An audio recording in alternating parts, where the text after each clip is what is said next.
하나님의 말씀은 로마서 4장 17절부터 교독하겠습니다.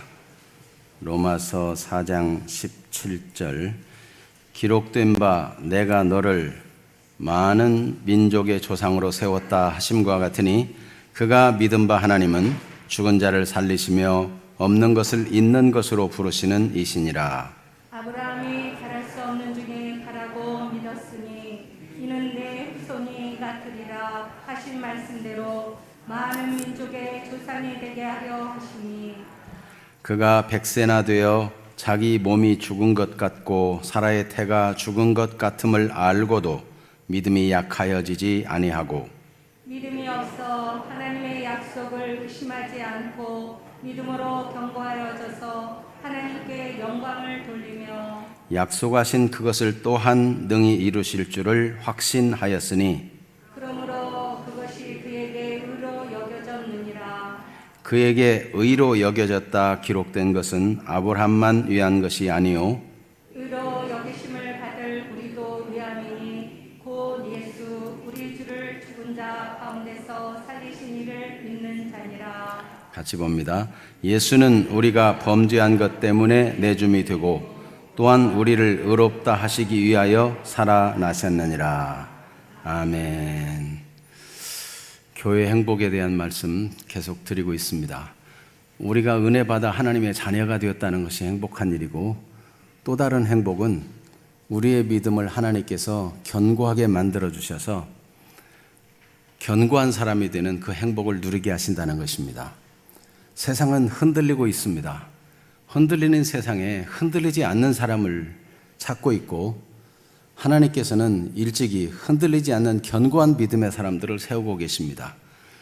세상은 교회를 보고 그리스도인을 보면서 안정감을 가지게 될 것이고 뭔가 소망을 얻게 될 것입니다. 하나님께서 그 일을 행하고 계시기 때문인 것입니다. 오늘 말씀에 보면 아브라함은 나이가 많아지고 자기 몸이 죽은 것 같고 자기 아내의 경수도 끊어져서 자기 아내의 몸도 죽은 것 같고 그런데도 믿음이 약해지지 아니하고 도리어 믿음이 견고해졌다고 말씀하고 있습니다.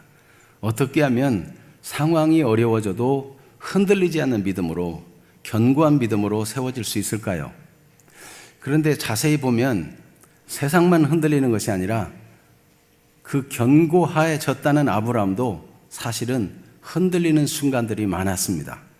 또한 우리도 하나님이 견고하게 세워주고 계신다는 것을 알매도 불구하고 우리 자신도 얼마나 자주 흔들리고 있습니까? 그런데 아브라함은 어떻게 해서 견고한 믿음의 소유자가 되었으며 우리는 어떻게 하면 아브라함처럼 견고한 믿음의 사람으로 성장 성숙해 갈 수 있겠습니까? 먼저는 세상이 흔들리고 있습니다. 정치를 보십시오. 가끔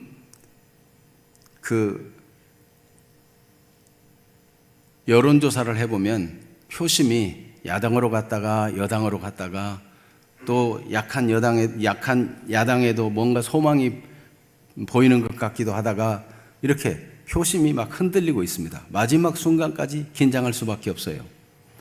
경제를 보십시오. 코로나19 이 바이러스로 인해서 세계적으로 다 감염이 확산되고 어려운 중에 거기다가 변이가 계속 일어나고 있습니다. 예측할 수 없어요. 우리나라도 6,000명, 7,000명 그런 감염자가 발생하고 있는 상황 속에서 세계적인 이 팬데믹 현상으로 인해서 경제적으로 위기를 만났습니다. 세계 경제의 위기는 또 우리나라의 위기와도 같은 것입니다. 지금 세계는 지구촌이라고 할 만큼 아주 가까워졌어요. 그 경제적인 어려움은 우리 각자 한 사람 한 사람에게 피부로 느낄 만큼 불안정하고 마음을 흔들리게 할 수밖에 없는 상황으로 치닫고 있습니다. 가정은 어떻습니까? 가족 해체를 말하자면 사망으로 그렇게 되기도 하고 이혼이나 별거나 가출 등 이런 여러 가지 상황들로 인해서 가족이 해체가 일어나고 1인 가구가 급증하고 있습니다. 이런 상황은 얼마나 심각한가 하면 근래 미국은 40년 만에 1인 가구가 10% 증가했다면 우리나라는 불과 15년 만에 12%가 증가했어요. 통계적으로. 우리나라가 굉장히 심각한 겁니다. 이혼율, 연령별 이혼율 통계를 쭉 봤더니 이혼율이 굉장히 높은데, 특별히 50대에서 60대까지 이혼율이 급증하고 있어요. 20대보다 30대가 많고 30대보다 40대 많고 40대보다 5, 60대가 어마어마하게 많이 이혼율이 증가하고 있어요. 가정이 깨어지고 흔들리고 있다는 것이죠. 방송실에서 준비되어 있는지 모르겠는데 여러분 광주 아파트 붕괴 참사, 비싼 아파트가, 그렇게 들어가기를 갈망했던 아파트가 건실한 건설사에 의해서 지어지기 때문에 희망을 품고 있었던 그 아파트가 지어지기도 전에 붕괴됐습니다. 붕괴되지 않은 옆에 있는 아파트 사람이라고 안심하고 들어갈 수 있을까요? 얼마나 마음이 흔들리고 복잡하겠습니까? 흔들리는 현 시대를 보여주는 대표적인 그림이고 사건이라고 볼 수 있습니다. 세상은 이렇게 흔들리고 있습니다. 이 흔들리는 세상에서 흔들리지 않는 사람, 흔들리지 않는 무엇이 있다면 그것을 붙잡고 싶을 것입니다. 그런데 하나님께서는 오늘도 흔들리지 않는 사람, 견고한 믿음의 사람들을 만들어 가고 계시는 것입니다. 전능하신 그 손길로 말이죠. 흔들리는 세상에서 흔들리지 않는 그런 사람이 있다면 세상을 변화시킬 수 있는 리더가 될 것입니다. 바로 여러분, 우리 교회가, 우리 그리스도인들이 하나님의 손 안에서 그렇게 되어져 가기를 축복합니다. 주님은 지금도 일하고 계시는 것입니다. 투자의 귀재들과 개미들과의 차이는 무엇입니까? 투자에서 큰 이익을 남기고 거부가 되는 사람들은 뭔가 딱 정해서 투자하면 흔들림이 없어요. 오래 가지고 있으면서 마침내 큰 수익을 냅니다. 개미들은 여기서 뭔가 좀 된다 그러면 와 몰리고, 좀 뭔가 이상하다 그러면 쫙 빠지고,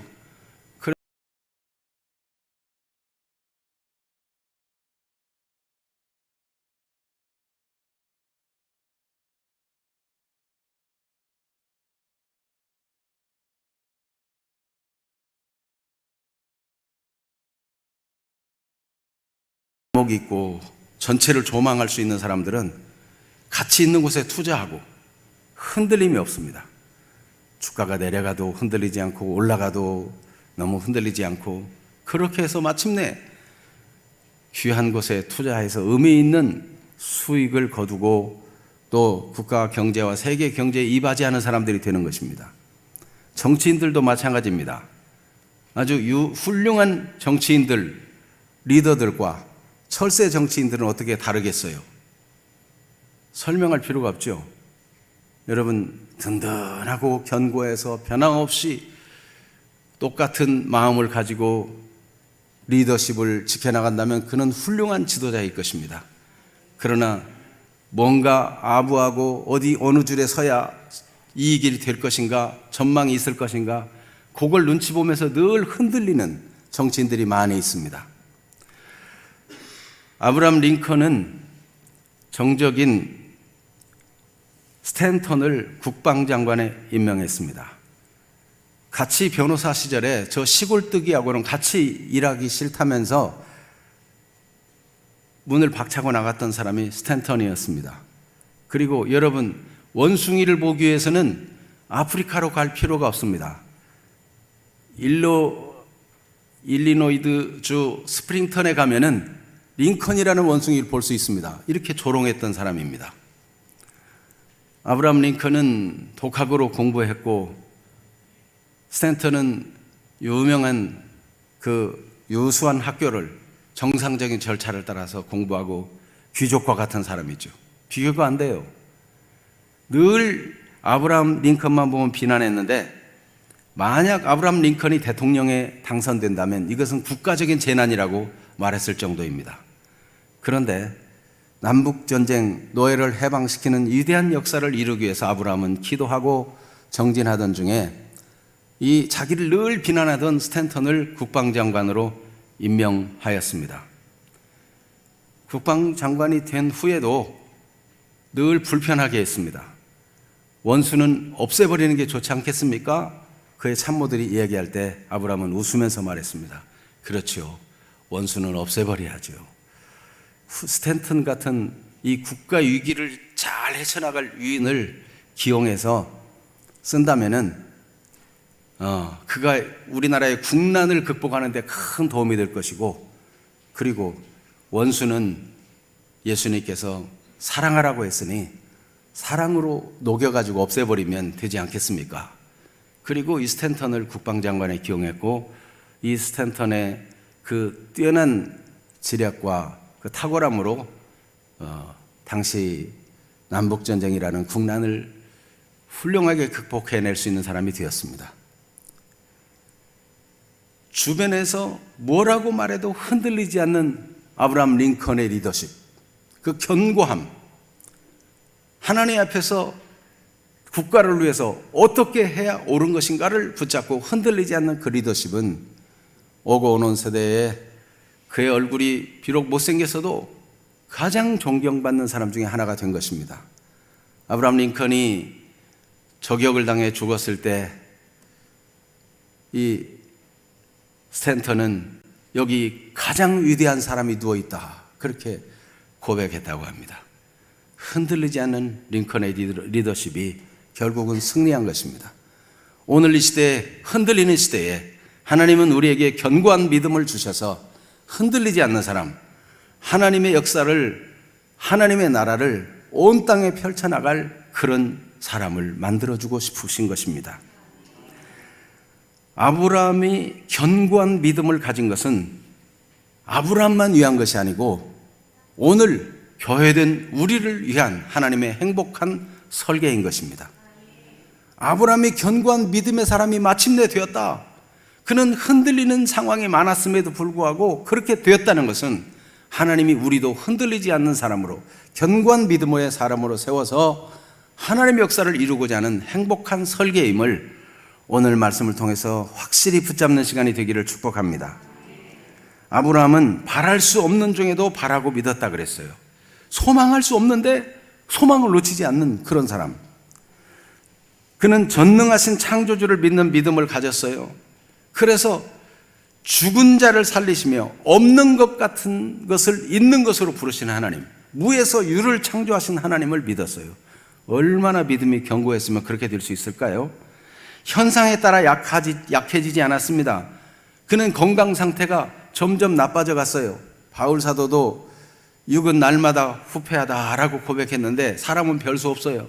나이가 먹으면서 여기저기가 아프고 몸이 연약해지고 건강 상태가 이전만 못합니다.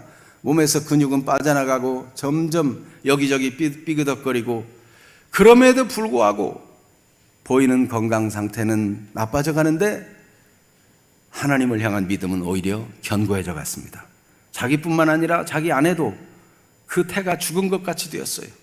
그런데도 믿음이 약해지지 않냐고 견고해졌다는 것입니다. 현상에 따라서 약해지지 않아요. 여러분, 지금 당장 소득 혹은 건강, 여러분의 주변의 인간관계, 이런 것 때문에 때때로 우리는 환경의 지배를 받고 마음이 약해지고 흔들리고 낙심하고 우울해지고 그렇게 되기 쉽습니다. 이 겨울철은 또 추워서 더 집안에만 있다 보니까 그럴 수도 있고, 여러분, 사람은 별 수 없이 환경의 영향을 받는데 이 시대에도 환경의 영향을 받지 않고 상황과 상태의 영향을 받지 않냐고 견고하게 설 수 있는 사람이 있다면 얼마나 세상이 본받고 싶고 그런 사람과 함께하고 싶겠습니까?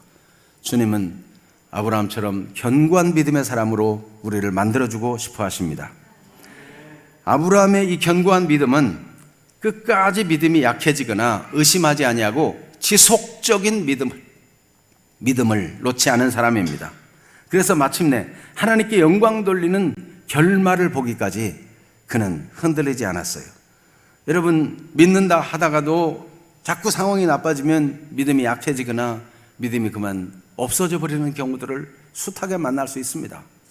그러나 아브라함은 끝까지 하나님께 영광을 돌리기까지, 결말을 주시기까지, 결국은 하나님이 약속한 것을 얻을 때까지 믿음이 약해지지 아니하고 견고한 사람이 되었다는 것입니다. 그러면 이런 아브라함이 어떻게 그렇게 되었는가?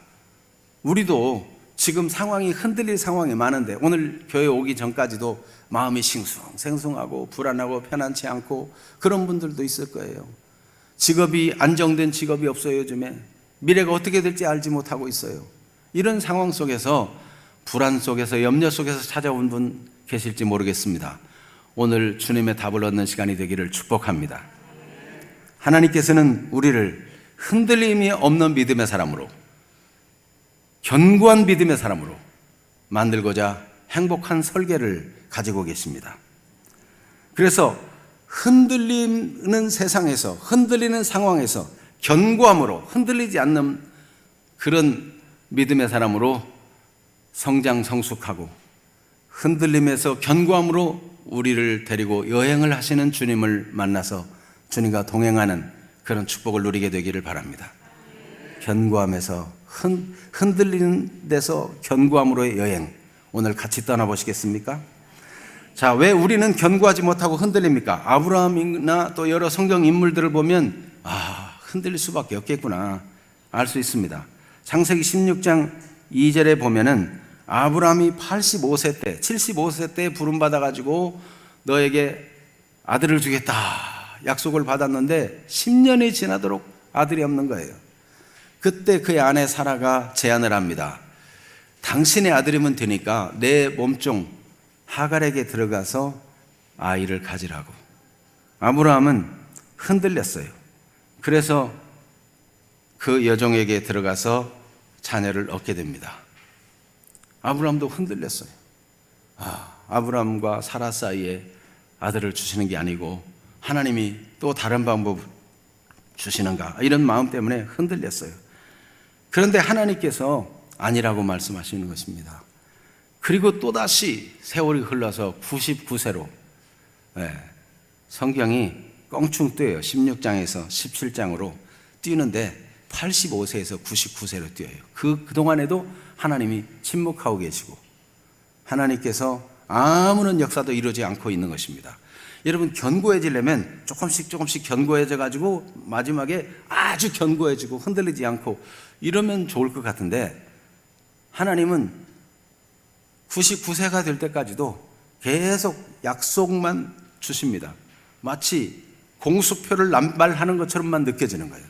하나님이 아무리 약속하면 뭐하냐, 천하 모든 민족을 복받게 할 그런 큰 민족을 이루게 하겠다고 하면 그래도 숫자가 조금씩 불어가야 이게 가능성이 보이고 믿음을 갖지, 어떻게 나이가 99세가 됐는데 아들 하나도 안 주면서 계속 그런 말씀만 하시냐, 이렇게 생각될 수 있는 거예요. 그 아브라함에게 하나님께서는 99세 때 나타나서 할례를 행하라고 말씀하시고 이름을 바꾸라고 말씀합니다.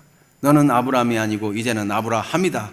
너는 모든 민족의 아버지가 될 것이다 하고 이름을 바꿔주고, 모든 그를 아는 사람들, 그 집의 종들에게도 다 나는 이제 모든 민족의 아버지다, 내 이름을 아브라함이라 부르라. 얼마나 이게 남사스러운 일이겠습니까? 네? 저 노인이 드디어 100살이 다 돼가더니 치매 증상이 왔구나. 뒤에서 소곤거릴 만한 얘기가 아니겠습니까?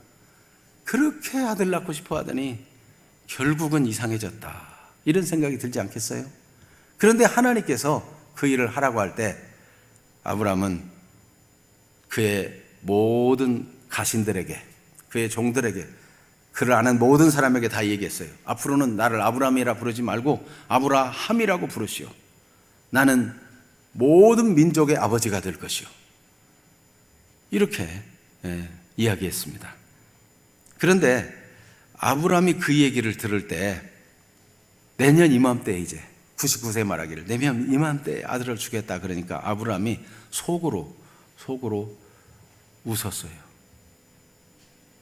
웃으면서 마음으로, 그가 마음속으로 말하기를 100세 된 사람이 어찌 자식을 낳을까?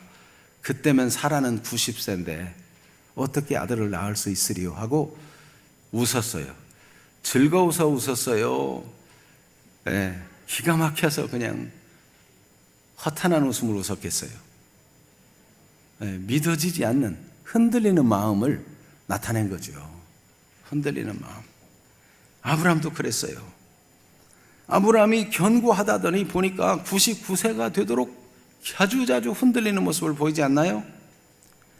누가복음 8장 49절에 보면 회당장 야이로가 예수님께 나와서 내 딸이 방금 죽었습니다. 내 딸을 살려달라고. 지금 막 죽어가는 상태예요. 네.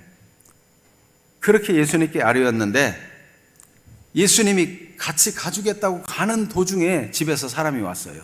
사람이 와가지고 당신 딸이 이미 죽었으니까 더 이상 선생에게 폐를 끼칠 필요가 없다. 그렇게 얘기합니다. 정말 예수님이야말로 12살 난 내 딸을 살려줄 수 있다고 믿고 왔지만 이제 집에서부터 완전히 숨이 넘어갔고 죽었다는 얘기를 들었을 때 얼마나 절망되고 믿음이 흔들릴 수밖에 없겠습니까? 사람은 남의 일은 쉽게 얘기할 수 있을지 몰라도 자기가 그 일을 당하면 흔들릴 수밖에 없어요. 다른 사람에게는 흔들리지 말라고 믿음을 가지라고 할 수 있을지 몰라도 막상 자기가 그런 일을 당하면 얼마나 흔들리고 약해집니까? 여러분 마태복음 14장에 보면 풍랑이는 바다 위로 예수님이 걸어오십니다. 그때 내니 두려워하지 말라 예수님이 말씀하는데 베드로는 만약 주님이시라면 저를 물 위로 걸어오라 하소서. 예수님이 오라 한마디 하니까 베드로가 정말 예수님 말씀을 믿고 걸었어요. 그런데 곧 빠져들어갑니다. 왜요? 큰 물결과 막 바람이 일어나는데 그 물결이 얼마나 크게 일어나는지 예수님의 얼굴이 안 보이고 물결만 높아지는 거예요. 큰 파도만 예수님을 가려봐요. 그 순간에 두려움에 잡혀서 마음이 흔들리니까 어떻게 돼요? 물속으로 빠져갑니다. 여러분 주님의 약속보다 현실이 더 커 보이고 상황이 더 커 보이고 이게 도무지 이게 이제 점점 망해간다. 나는 이제 죽었다. 그런 마음이 들 수 있는 상황이 얼마나 자주 벌어지고 있습니까? 마음이 흔들릴 수밖에 없죠. 이것은 베드로를 탓할 일이 아니고 회당장 야이로를 탓할 일이 아니고 아브라함을 믿음이 없다고 꾸짖을 일이 아닙니다. 우리도 다 그런 상황 속에서 흔들리고 약해지기 마련입니다. 누가복음 22장 31절에 보면 베드로는 죽는 데까지 예수님과 함께 가며 옥에도 갇히겠고 절대 주님을 배신하지 않겠다고 말씀하는데 예수님은 베드로에게 말씀합니다. 시몬아 시몬아 보라 사탄이 너를 밀가부로 타려고 요구했다. 밀가부로 타려고 채 놓고 막 흔들어 밀가부로 타듯이 베드로를 떨어뜨리려고. 그게 베드로의 실상이었어요. 자기는 든든하다고 생각했는데 여러분 나는 든든하고 잘할 수 있다고 생각하는데 사탄이 막 흔들어 대가지고 떨어질 수밖에 없는 그런 위기들을 만날 수 있다는 것입니다.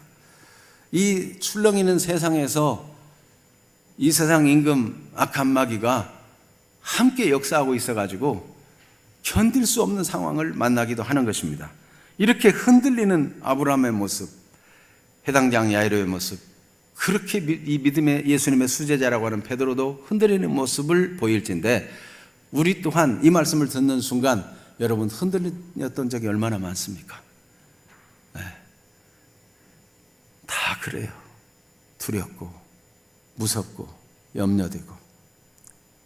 그런데 그러면 이제 그럼에도 불구하고 어떻게 견고한 사람으로 변화되었는가 하는 것을 보면 답을 얻을 수 있어요. 창세기 16장 2절에 이렇게 이스마엘이나 하나님 앞에 살기를 원한다고 말하고 하갈에서 얻은 아들도 내 아들이라고 생각했지만 하나님께서는 창세기 17장 5절에 보면 그것을 분명히 하십니다. 17장 5절 19절 이런 데 보면 이름을 아브람이라 하지 않고 아브라함이라고 바꿔주시고 언약을 주십니다. 그리고 창세기 17장 19절을 한번 읽어볼까요? 하나님이 이르시되 아니라 내 아내 사라가 내게 아들을 낳으리니 너는 그 이름을 이삭이라 하라. 내가 그와 내 언약을 세우리니 그의 후손에게 영원한 언약이 되리라. 하나님께서는 아닌 건 아니라고 말씀해 줍니다. 우리가 믿음에 견고할 수 있는 것은 아닌 건 아니라고 확실하게 말씀해 주기 때문에 우리는 믿음의 견고함으로 여행을 갈 수 있는 거예요. 그리고 내 아내 사라에게서 아들을 낳을 텐데 이름을 이삭이라고 하라, 이렇게 분명히 말씀해 주셨어요.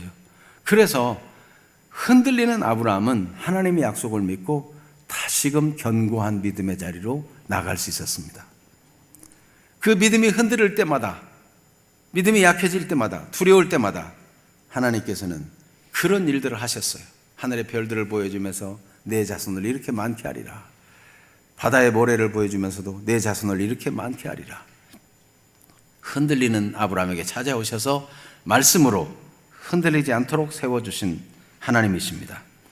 그러니까 아브라함이 흔들리지 않을 수 있었던 것은 그의 인격이 아니고 그의 인내심이 강해서가 아니고 하나님이 그를 흔들리지 않도록 자꾸만 말씀해 주셨기 때문인 것입니다. 누가복음 8장 50절에도 보면 여러분 흔들리는 모습이 8장 49절에서 당신의 딸이 죽었습니다. 선생을 더 괴롭게 하지 마소서. 이럴 때 회당장이 흔들릴 수밖에 없었잖아요. 근데 그때 50절, 49절에 이어서 50절에 예수님은 흔들리지 않도록 말씀해 줍니다. 야이로를 흔들리지 않도록 하신 말씀, 누가복음 8장 50절 같이 읽어볼까요? 예수께서 들으시고 이르시되 두려워하지 말고 믿기만 하라. 그리하면 딸이 구원을 얻으리라 하시고, 두려워하지 말고 믿기만 하라. 사람들이 정보를 주면서 이제는 희망이 없다 그렇게 말해도 주님께서는 두려워하지 말고 믿기만 하라고 말씀해 주셨어요. 주님의 말씀을 더욱 존중하고 믿기만 하면 흔들리는 세상에서 견고한 사람이 될 수 있는 것입니다. 회당장은 흔들리던 그 마음을 다 잡고 주님과 함께 그의 집으로 들어갔고, 사람들은 다 통곡하며 울었어요. 죽은 게 분명하기 때문에. 하나님, 예수님은 다 내보내시고 이 회당장 야이로를 데리고 그 방에 들어가서 그의 죽은 딸을 달리다굼, 소녀야 일어나라, 그 손을 잡아 일으켜 살려주셨습니다. 흔들리지 않을 수밖에 없도록 주님이 그의 딸을 살려주신 것입니다. 마태복음 14장 31절에도 29절 30절에서는 베드로가 물에 빠져 들어가고 있었는데 주여 저를 구원하소서 하고 외칠 때 예수님은 믿음이 작은 자여 왜 의심하였느냐 그러면서 예수님이 그 손을 붙잡아 그 빠져가는 물속에서 건져주시고 함께 배에 오르셨습니다. 우리는 상황 속에서 빠져갈 수밖에 없는 상황을 만날 때 그때 하나님께 부르짖고 기도하면 하나님이 들으시는 것입니다. 하나님을 믿고 인정하여 하나님만이 나를 살릴 수 있고 하나님만이 나를 도울 수 있고 하나님이 이 흔들리는 상황 속에서 나를 온전하게 세울 수 있다고 믿고 기도할 때 하나님은 우리를 거기서 끌어내 주시고 견고한 사람이 되게 해주시는 것입니다. 베드로는 이 사건을 통해서 믿음이 견고해졌어요. 그래서 흔들리는 상황을 만나도, 사도행전에 보면 얼마나 위기를 많이 만납니까? 그런데도 하나님 앞에서 너희 말 듣는 것과 하나님 말씀 듣는 것 중에 무엇이 옳은가 판단해봐라 이러면서 당당하게 하나님 말씀을 듣는 편을 선택할 수 있었어요. 견고한 믿음의 사람이 되는 거죠. 누가복음 22장에 시몬아 시몬아 보라 사탄이 너를 밀가부로 타려고 요구했다라고 예수님이 말씀했지만 그럼에도 불구하고 22장 32절에 예수님이 무엇을 하시는지를 말씀하셨습니다. 누가복음 22장 32절 같이 읽어볼까요? 그러나 내가 너를 위하여 내 믿음이 떨어지지 않기를 기도하였노니 너는 돌이킨 후에 내 형제를 붙게 하라. 주님이 기도하면 믿음이 떨어지지 않는 것입니다. 아무리 사탄이 밀가부로 타려도 해도 주님이 붙잡으시면 떨어질 수 없습니다. 주의 손이 우리를 붙들고 있습니다. 전능하신 하나님의 손이 우리를 붙들고 있습니다. 우리는 세상에 떨어지지 아니하고 마귀 손에 떨어지지 아니하고 주님의 붙으신 가운데 견고하게 될 것입니다. 주님이 그 말씀으로 시몬을 격려하셨고, 시몬은 이 말씀 들은 이후에 예수님을 모른다고 부인하고 저주 맹세하는 데까지 갔지만, 그 자리에서 예수님은 누가복음에 보면 돌이켜 베드로를 보시니 그랬어요. 그 양심이 찔리는 순간, 그 험악한 말을, 잘못된 맹세를 하는 순간 예수님 말씀하신 대로 닭이 울었고, 예수님이 베드로를 보시니 베드로의 눈빛과 예수님의 눈빛이 마주합니다. 베드로는 밖으로 나가서 심히 통곡하고 회개함으로 그는 돌이키는 사람이 되었어요. 주님은 그 순간 베드로를 바라보시는 것은, 내가 너를 놓지 않는다, 내가 너를 위해 기도하고 있다, 낙심하지 말아라, 너의 약점과 너의 흔들림 때문에 절망하지 말아라, 내가 너의 믿음을 떨어지지 않도록 기도하고 있는 것이다 말씀하고 있습니다. 여러분, 한 주간도 흔들리다 오신 분이 있습니까? 교회 가기 싫었는데 억지로 오신 분이 있습니까? 여러분, 무엇 때문에 여러분 마음이 흔들리고 이렇게 사느니 죽는 게 낫다라고 절망의 무덤을 파고 있는 분이 있습니까? 여러분, 주님이 두려워하지 말고 믿기만 하라, 내가 너의 믿음이 떨어지지 않도록 기도하고 있다, 주의 음성을 듣고 새 힘을 얻게 되기를 바랍니다. 아브라함의 견고한 믿음은 스스로의 인격이나 자기의 훈련이나 자기의 노력으로 된 것이 아니고 하나님이 견고하게 해 주신 거기 때문에 무너지지 아니한 것입니다. 우리의 믿음이 견고해지는 것은 하나님이 계속 말씀하시고 주의 성령으로 함께 하시고 세상 끝날까지 우리를 붙들고 계시는 주님이 계시기 때문에 우리는 무너지지 않을 것입니다. 그래서 예수님께서는 오늘도 흔들리는 세상에서 복음을 믿는 교회가 되고 거룩한 공동체가 되어서 견고한 믿음으로 세워짐으로 세상도 갈망하는 그런 사람, 하나님이 준비하시고 붙드시는 사람, 세계에 하나님의 통치를 받아서 하나님의 위대함을 드러낼 그런 사람으로 우리를 만들어주고 싶어 하십니다. 여러분, 그런 사람이 되는 여행을 힘있게 주님과 함께 떠날 수 있기를 바랍니다. 오늘도 주님이 우리를 말씀으로 인도하십니다. 그래서 여러분, 상황보다도 주님의 말씀을 마음에 두는 사람이 이기는 것입니다. 무릇 지킬 만한 것보다 더욱 내 마음을 지키라고 말씀합니다. 우리 마음에 하나님의 말씀을 두고 지켜야 돼요. 예수님이 이런 말씀도 하셨죠. 사람이 입으로 들어가는 것이 사람을 더럽게 하는 것이 아니라 입에서 나오는 것이 사람을 더럽게 하는 것이다. 입에서 나오는 것은 마음에서 나온다. 입으로 들어가는 것은 들어가서 뒤로 나오는 것이다. 여러분, 마음속에 하나님의 말씀을 많이 두기를 바랍니다. 마음속에 염려를 두고 근심을 두고 시기, 질투, 미움을 두면은 그것이 입으로 밖으로 나와서 사람들을 파괴시키고 무너뜨리고 흔들리게 만듭니다. 그러나 우리 마음속에 하나님 말씀이 있어서 무슨 말을 할 때 하나님의 말씀하는 것 같이 하며 봉사할 때도 하나님의 공급하시는 힘으로 하는 것 같이 하며 그 말로 사람들을 격려하고 칭찬하고 세워줌으로 자기가 견고하고 또 다른 사람도 견고하게 세워줄 수 있는 그런 사람들이 되기를 축복합니다. 하나님은 우리를 그렇게 만들어주고 싶어 하십니다. 하나님의 말씀을 마음에 두는 사람이 결국 견고한 믿음의 사람이 되는 것입니다. 그래서 예수님께서 하신 말씀 마태복음 28장 18절에서 20절 말씀을 같이 한번 읽어보겠습니다. 예수께서 나와 말씀하여 이르시되 하늘과 땅의 모든 권세를 내게 주셨으니 그러므로 너희는 가서 모든 민족을 제자로 삼아 아버지와 아들과 성령의 이름으로 세례를 베풀고 내가 너희에게 분부한 모든 것을 가르쳐 지키게 하라. 볼지어다 내가 세상 끝날까지 너희와 항상 함께 있으리라 하시니라. 아멘. 흔들리는 세상에서 흔들리지 않는 사람을 찾고 있는데 하나님의 도우심과 하나님의 이끄심을 따라 흔들리지 않는 견고한 믿음의 사람이 되어 귀하게 쓰임받는 인생들이 되기를 축복합니다. 끝으로 오늘 여러분 마태복음 15장 21절부터의 말씀을 묵상하는 날인데 거기 보면은 가나안 여인이 나옵니다. 가나안 여인은 흉악히 귀신 들린 딸을 가지고 있습니다. 예수님께 나와서 다윗의 자손 예수여 나를 불쌍히 여겨주소서 하고 외칩니다.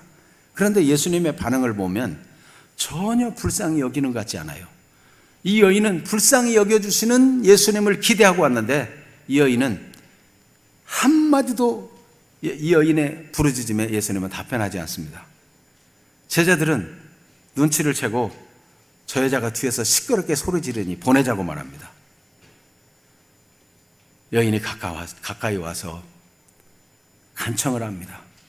자네의 떡을 취하여 개들에게 던짐이 마땅하지 않다, 이렇게 말씀하는 것은 이 여자를 모독하는 말과 같습니다. 왜 예수님은 불쌍히 여기시기를 기대하고 찾아온 이 가나안 여인을 멸시하고 모독하고 있는 것입니까? 예수님은 진정 불쌍히 여기는 마음이 없는 분이십니까? 예수님은 자네의 떡을 취하여 개들에게 던짐이 마땅치 않다라고 말씀하였을지라도 이 여인이 주여 옳습니다, 개들도 주인의 상에서 떨어지는 것을 먹습니다, 고백하는 얘기를 듣고 예수님은 그동안 불쌍히 여기는 마음이 가득 찬 예수님은 불쌍해서 그 딸이 흉악히 귀신 들려 고통하는 그 어머니가 화소연할 때 얼마나 마음이 불쌍한 마음이 있는지 견딜 수 없어 했는데 참고 억누르고 기다리신 거예요. 왜요? 이스라엘 중에서 이만한 믿음을 가진 자를 찾아본 적이 없기 때문에. 그래서 여러분, 예수님이 뭐라고 말씀하십니까? 딸아, 내 믿음이 크도다, 내 믿은 대로 될지어다. 여러분, 흔들리는 세상에서 흔들리는 많은 하나님의 백성이라는 유대인 중에서 이 여인은 그렇게까지 예수님이 해도 흔들리지 않는 믿음으로 주님은 불쌍히 여겨주시는 분이다, 주님은 나를 받아주시고 나를 도와줄 분이다, 멸시하는 것 같은 얘기를 들어도 그 믿음을 버리지 않았습니다. 견고한 믿음의 사람이에요. 여러분, 하나님의 백성 중에서 그렇게 견고한 믿음을 찾을 수 없어서 주님은 그 불쌍히 여기는 마음이 가득한데도 참고 기다리고 억누르고 이 여인을 오고 오는 세상에서 견고한 믿음의 표상으로 삼아 주시려고 그렇게 말씀해 주신 것이지, 주님은 이방인을 멸시하거나 모독하거나 불쌍히 여기지 않는 분이 아닌 것을 드러내셨습니다. 여러분 상황이 어쩌면 이 가나안 여인처럼 아무리 기도해도 하나님이 응답하지 아니하고 공허한 메아리만 되는 것 같고 내 상황은 절대로 변하지 않는 것 같을 때 낙심하고 흔들리고 믿어봤자 다 소용없다, 그런 마음을 가질 수도 있을 것입니다. 그러나 가나안 여인을 생각해 보십시오. 여러분에게 만약 여러분을 개 취급하는 얘기를 했다면 견딜 수 있겠습니까? 그러나 가나안 여인은 믿음이 견고해지고 흔들리지 않았습니다. 오히려 주님 말씀에 동의했습니다. 주님 옳습니다. 그러나 개들도 강아지들도 주인의 상에서 떨어지는 부스러기를 먹습니다. 견고한 믿음. 여러분, 위기를 만날 때 견고한 믿음의 고백은 주님께로부터 큰 칭찬과 격려를 받을 뿐만 아니라 그 믿음대로 되게 하는 기적을 경험하게 만드시는 것입니다. 오늘 그런 주인공들이 되기를 축복합니다. 이 시간 기도할 때 말씀을 생각하며 기도하십시다. 흔들리는 세상에서 세상이 다 흔들리고 있고 우리도 흔들림이 자주 있습니다. 그러나 이제 흔들림에서 견고함으로 주님의 말씀을 의지해서 주님과 함께 여행을 떠나야 합니다. 주님은 세상 끝날까지 우리와 함께 하시겠다고 했습니다. 우리를 흔들리지 않게 만드신 하나님 말씀을 의지해서 우리의 구원은 영원한 구원이고 견고합니다. 우리 죄를 위해 죽으시고 다시 살아나신 예수님은 우리를 구원하시고 후회하지 않으시는 분이십니다. 우리가 흔들린 데서 돌이키기만 하면 됩니다. 말씀에 의지하여 다시 견고한 믿음으로 하나님의 말씀을 마음에 담고 흔들리지 않는 믿음으로 고백하며 믿음으로 정진하는 사람 되기를 위해 기도하십시다.